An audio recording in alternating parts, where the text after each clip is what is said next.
2 लोटा जल महादेव जी को चढ़ाने के लिए जाओ, तब 3 चीजें अपने अंदर धारण करना।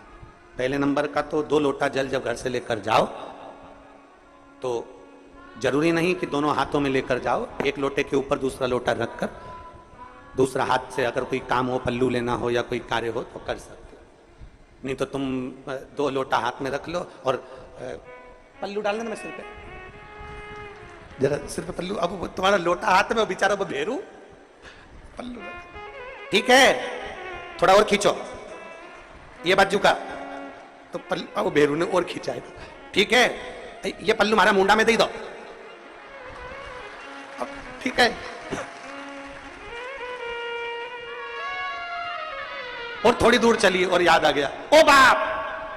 इतने में भेरू ने कहा क्या हो गया, क्या हुआ, तुम्हारे फूल माला की पन्नी तो ही रह गई, जरा उठाओ उठाओ जरा,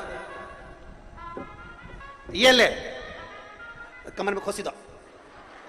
खोच दो, कमर दो पन्नी। और कैलाश पर्वत पे जाके रहूंगी भोले को अपना। अब पति भी के अच्छा शंकर हुआ और अच्छा जल हुआ।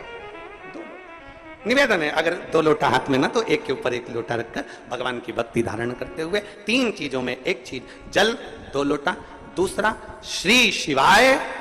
नमस्तुभ्यम का जाप पूरे सावन के महीने में से कम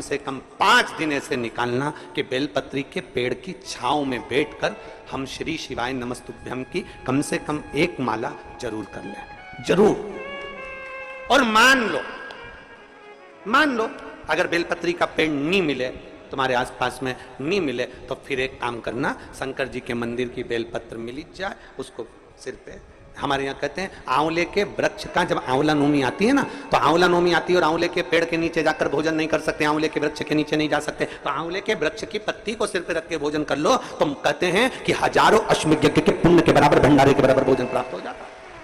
आंवले के वृक्ष की पत्ती, तो वो बेलपत्र भी मस्तक पर बाबा को प्रणाम कर फिर वही बेलपत्र का आनंद करते हुए भाव से उस बेलपत्र को मात्र शीश से लगाई लिया ना, मस्तक पर चढ़ाई लिया ना, तो भी भगवान की अविरल भक्ति प्राप्त हो सकती अविरल।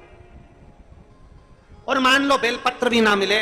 तो बेलपत्री के वृक्ष की थोड़ी सी मिट्टी अपने मस्तिष्क पर लगाकर मस्तक पर चढ़ाकर भी हम जाप कर सकते।